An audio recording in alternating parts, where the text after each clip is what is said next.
ils sont habillés comme ça. Non. Alors, moi, je me souviens, quand on m'a dit, voilà, tu vas faire l'émission de télé, etc., j'étais d'accord. Donc, évidemment, moi, j'avais toujours des gros sweats, des gros jeans. Julie Zenati. C'était le nom de Julie Zenati, porté par une rumeur qui glissait entre les couloirs comme un secret brûlant. Après son divorce, elle allait enfin parler. Pas quelques mots jetés à la volée, pas des banalités polies. Non. Cette fois, Julie s'apprêtait à révéler ce que personne n'avait jamais osé lui demander ouvertement, ce que Patrick Fiori avait réellement fait avec elle, dans les coulisses de leur histoire éclatante, poétique, parfois trop lumineuse pour ne pas déchirer. Dès qu'elle est entrée dans la salle, une vague de silence s'est abattue. Pas par intimidation. Par respect. Julie possède cette aura rare, faite d'élégance maîtrisée, d'une douceur qui, paradoxalement, impose. Sa simple présence raconte déjà une histoire, comme si chaque battement de cils transportait des années de pudeur accumulée, de sourires silencieux, de combats intimes que personne, hormis elle, n'avait lus dans les plis de son destin. Elle s'est assise. A pris une inspiration lente. Et soudain, son regard a changé. Il y avait là quelque chose de profondément humain, quelque chose qui annonçait un basculement. La salle tout entière s'est penchée vers elle, comme suspendue à un fil invisible. Ce que Patrick a fait. A-t-elle commencé, sa voix aussi douce qu'une mélodie qu'on aurait presque peur de briser. Un frisson a traversé l'assistance. Elle n'a pas parlé d'un éclat, pas d'une trahison, pas d'un drame sordide comme le public le craignait ou l'espérait secrètement. Non. Julie a dit quelque chose de plus puissant, de plus inattendu, presque vertigineux, il lui avait appris à se choisir elle-même. Et c'est là que tout a basculé. Elle a raconté que derrière les paillettes, derrière les grandes scènes et les micros tendus, il y avait eu une relation intense, fragile, faite d'élans artistiques, de silences lourds, de regards qui hésitaient entre le rêve et la réalité. Elle a expliqué comment Patrick, sans le vouloir, avait été un miroir pas toujours tendre, pas toujours simple mais un miroir qui lui avait montré des zones d'elle qu'elle ne savait pas encore nommer. Pendant longtemps, j'ai cru que je devais me modeler à ce que l'on attendait de moi, à ce que l'autre voyait en moi. Puis j'ai compris que ce n'était pas vivre, c'était disparaître. Un souffle collectif s'est échappé. Julie, elle, n'a pas vacillé. Elle a parlé des doutes, des nuits blanches, de ce sentiment étrange d'être à la fois indispensable et invisible. Elle a confié comment, à certains moments, elle avait eu l'impression de se perdre dans l'ombre ambitieuse d'un duo qui marchait trop vite pour elle. Pas par mépris. Pas par malveillance. Simplement parce qu'elle se cherchait encore, enfouie sous des couches de pudeur et de loyauté qui ne lui appartenaient plus. Et là, d'une honnêteté déconcertante, elle a murmuré. La vérité, c'est que Patrick m'a poussé à devenir la femme que je refusais d'admettre que j'étais. Loin de l'accusation que certains attendaient, loin du scandale facile qui nourrit les conversations creuses, Julie Zenati a offert quelque chose de plus rare, une vérité noble, haute, d'une maturité bouleversante. Elle a pris le récit de leur passé, fragile et complexe, et l'a transformé en une leçon de renaissance. Elle a parlé de l'après, avec une intensité qui a fait trembler les murs. De la reconstruction, du courage de regarder son propre reflet sans détourner les yeux. De la sensation incroyable de reprendre enfin possession de son souffle, de ses rêves, de son identité. On pense souvent que les ruptures nous brisent. Mais parfois, elles nous révèlent. Sa voix n'est pas montée. Elle a descendu dans un registre grave, puissant, maîtrisé, celui des personnes qui ne cherchent pas à convaincre mais à raconter, simplement, avec dignité. Et plus elle parlait, plus il devenait évident qu'on n'assistait pas à une confession, mais à une élévation. Julie Zenati ne se présentait pas comme une victime, ni comme une survivante. Elle se présentait comme une femme souveraine, qui avait traversé une tempête dont elle seule connaissait l'épaisseur, et qui en était ressortie avec la force tranquille de ceux qui se sont trouvés. Elle a reconnu les beaux moments, les rires, les débuts flamboyants. Elle a salué l'artiste qu'est Patrick, l'homme aussi, avec une élégance rare dans un monde où les ruptures deviennent trop souvent des armes. Mais elle a aussi revendiqué sa lumière à elle, celle qu'elle avait trop longtemps tamisée pour que l'autre puisse briller. Ce qu'il a fait avec moi, c'est m'obliger à devenir adulte dans ma propre histoire. Et pour ça, oui, je lui dois une part de ma force. À ces mots, un silence immense, presque sacré, s'est abattu sur le plateau. Comme si chacun réalisait que ce moment n'était pas médiatique, mais profondément humain. Julie Zenati s'est redressée, ses yeux chargés d'une vérité qui vibrait encore dans l'air. Et alors qu'on croyait qu'elle allait conclure. Elle a esquissé un sourire mystérieux, presque imperceptible. Comme si elle s'apprêtait à révéler quelque chose d'encore plus grand. Quelque chose que personne n'avait encore imaginé. Un souffle a traversé la salle, comme si chacun, sans se consulter, retenait sa respiration. Julie n'avait encore rien dit, mais tout dans son attitude annonçait une révélation plus profonde, plus inattendue, presque dangereuse par sa vérité.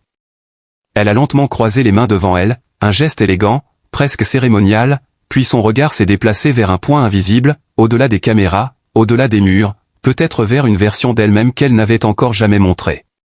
Il y a quelque chose que je n'ai jamais dit à personne. Les techniciens se sont figés. Les journalistes ont ouvert leur carnet comme si leur vie en dépendait. Une tension délicieuse, presque irrespirable, s'est installée. Ce n'était plus une interview. C'était une confession suspendue entre ombre et lumière. Après notre séparation, j'ai découvert que ce que Patrick avait laissé en moi n'était pas une blessure, mais une clé. Une clé. Le mot résonna comme un gong. Une clé qui ouvre quoi? Un passé oublié? Une vérité cachée? Une douleur refoulée? Ou pire encore, une porte qu'elle aurait cadenassée depuis des années? Julie inspira profondément, et sa voix glissa avec une douceur magnétique. Il m'a poussé à affronter quelque chose que je fuyais depuis trop longtemps, moi-même, sans rôle, sans décor, sans chanson pour cacher mes silences. Un frisson parcourut immédiatement l'assemblée. Elle continua, lentement, chaque mot semblant pesé, sculpté, brûlant. On croit connaître sa propre histoire, jusqu'au jour où quelqu'un la bouscule. Patrick ne m'a pas brisé. Il m'a réveillé. Brutalement parfois, mais nécessairement. Elle marqua une pause, un silence dense, précieux, presque solennel. Puis, dans un souffle à peine audible. Et ce réveil m'a conduite à un endroit où je n'aurais jamais pensé arriver. La salle penchait vers elle, comme aimantée. Elle se redressa, et un éclat étrange, presque incandescent, illumina ses yeux. Ce n'était pas de la nostalgie. Ce n'était pas de la colère. C'était de la puissance. Une puissance sereine, assumée, totale. Vous savez ce qui est le plus difficile, demanda-t-elle soudain. Personne n'osa répondre. C'est d'accepter que quelqu'un vous a transformé sans le vouloir. Que sa présence, ses défauts, ses silences, ses contradictions ont réarrangé votre âme sans jamais vous demander la permission. Une larme silencieuse glissa au coin de son œil. Mais ce n'était pas une larme de douleur.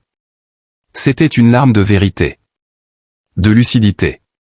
Elle sourit ce sourire lumineux, presque céleste, qui n'appartient qu'à elle.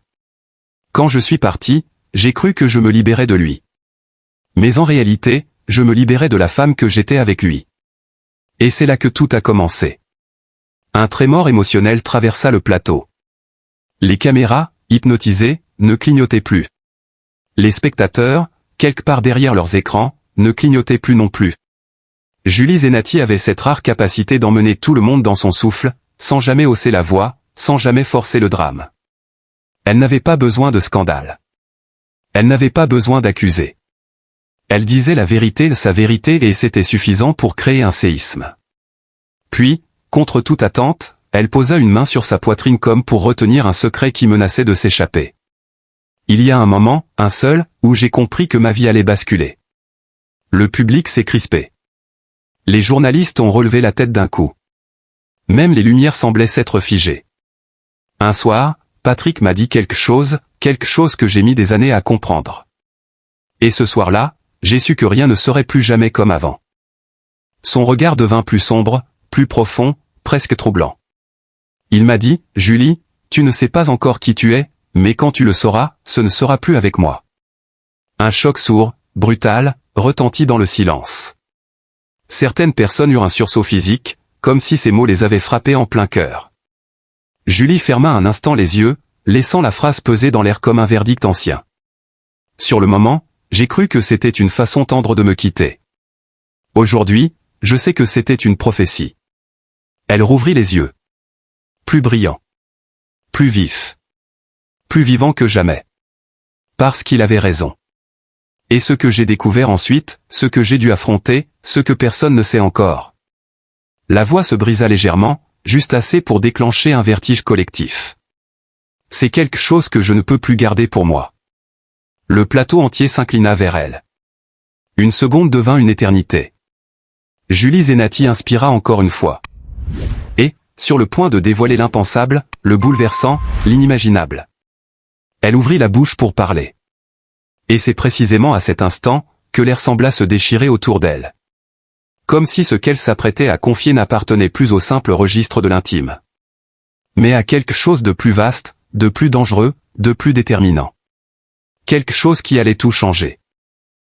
Le silence, d'abord seulement lourd, devint presque palpable. On aurait dit qu'il se resserrait autour d'elle, qu'il lui agrippait la gorge comme pour l'empêcher d'aller plus loin. Mais Julie Zenati ne recula pas. Elle n'a jamais été du genre à reculer. Son regard, d'ordinaire si doux, prit une intensité nouvelle, presque brûlante. Elle fixait un point précis, quelque chose ou quelqu'un que personne d'autre ne pouvait voir.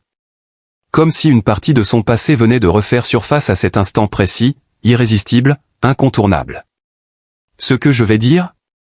murmura-t-elle, sa voix frémissante.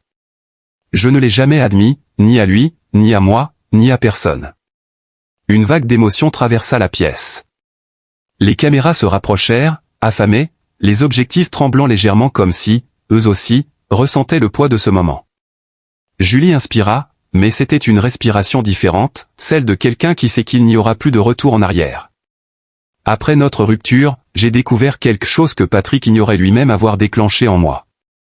Quelque chose qui... Elle s'arrêta. Sa gorge se serra.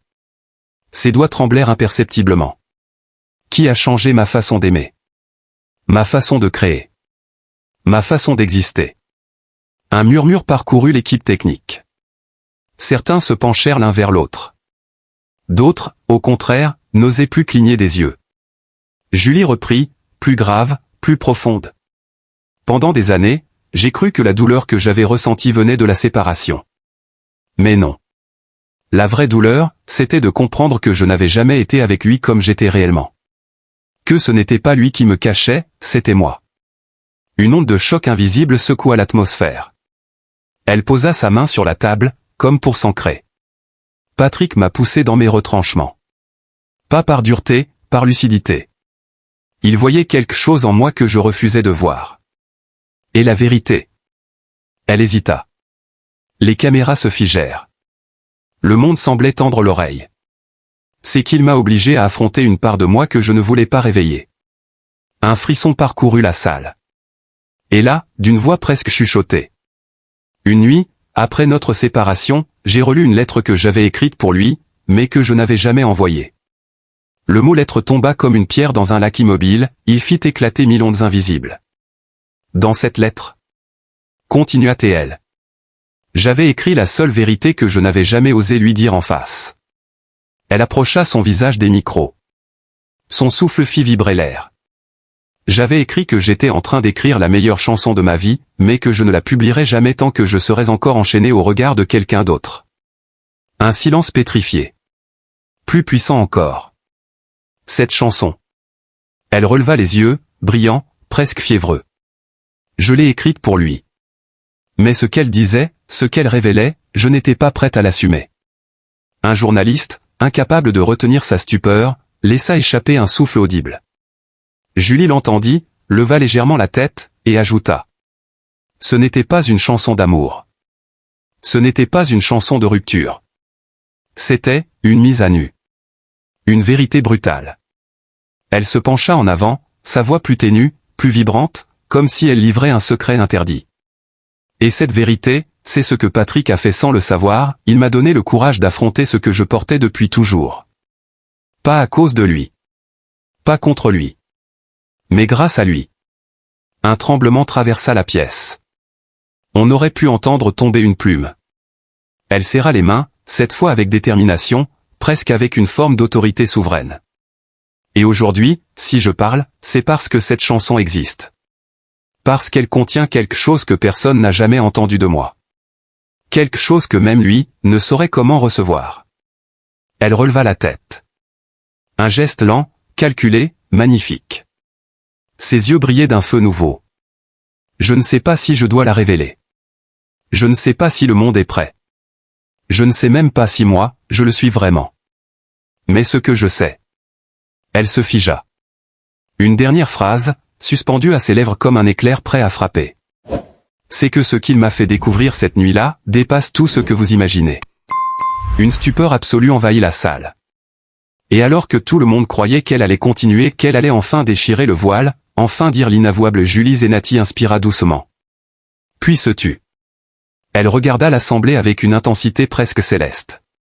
Comme si ce qu'elle allait dire ensuite n'était pas seulement une révélation, mais une déflagration. Et pourtant, elle ne parla pas. Pas encore. Elle semblait attendre.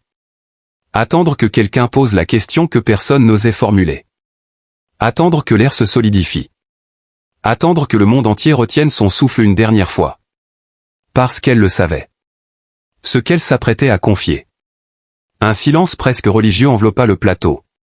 Personne n'osait respirer. Personne n'osait bouger. On aurait dit que le temps lui-même avait suspendu son cours, comme fasciné par ce qui allait suivre. Julie Zenati, elle, restait immobile.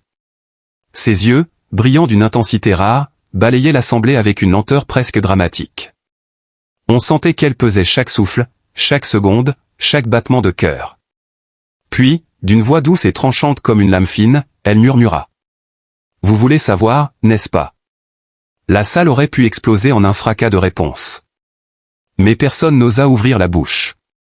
La magie du moment ne supportait pas le moindre son. Julie sourit. Un sourire fragile, mais terriblement puissant. Un sourire de femme qui reprend possession de son histoire. Je vais vous dire ce que cette chanson contient. Ce que Patrick m'a forcé à comprendre malgré moi. Ce que j'ai longtemps refusé de regarder en face. Le réalisateur fit signe de couper tout bruit parasite. On aurait dit que les caméras se rapprochaient d'elles-mêmes, hypnotisées. Julie poursuivit. Cette chanson n'est pas une déclaration d'amour. Un frémissement dans le public. Certains semblaient surpris, d'autres soulagés, d'autres encore décontenancés. Elle continua. Ce n'est même pas une chanson sur nous deux. C'est une chanson sur ce qu'il m'a révélé en partant. Sur la femme que je n'avais jamais osé être. Elle posa sa main sur sa poitrine, comme pour retenir une vérité brûlante. Ce qu'il a fait, ce qu'il m'a fait, c'est allumer une lumière en moi. Une lumière que j'avais éteinte depuis longtemps. Une lumière que je croyais trop faible pour illuminer quoi que ce soit. Son regard se durcit soudain, rempli d'une lucidité troublante. Pendant des années, j'ai vécu dans l'ombre de mes propres peurs. Pas dans la sienne. Dans les miennes. Je croyais que l'amour devait me sauver.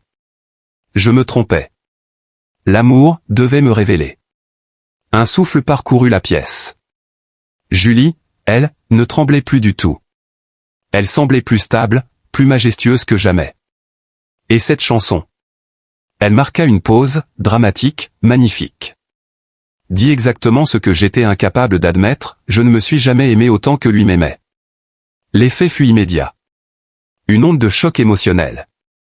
Une vérité lancée comme un coup de tonnerre silencieux. Julie baissa les yeux un instant.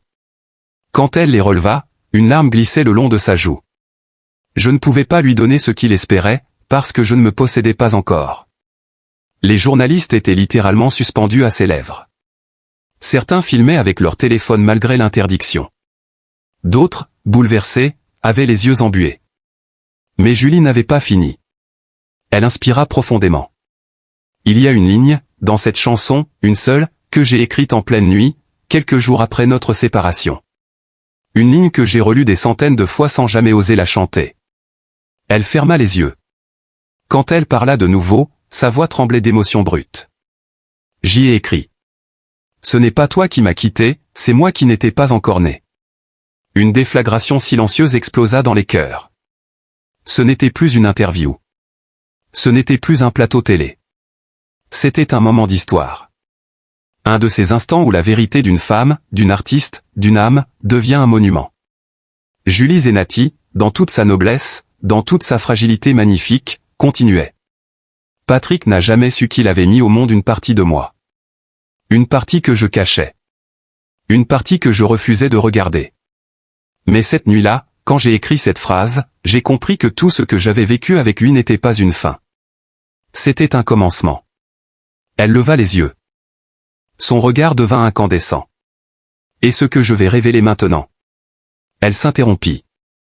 Un éclat étrange dans le regard. Une tension immédiate envahit la salle. Les micros s'approchèrent. Le public se pencha. Julie Zenati, majestueuse, souveraine, prête à dévoiler l'impensable, ouvrit la bouche. Puis se redressa soudainement, comme frappée par une idée. Un silence immense. Elle chuchota. Il y a une vérité que personne n'imagine, même pas lui. Un battement de cœur. Un seul. Et alors que tout le monde attendait la suite. Julie baissa lentement la tête. Comme si ce qui allait suivre allait être encore plus grand, encore plus inattendu, encore plus bouleversant que tout ce qu'elle avait déjà avoué.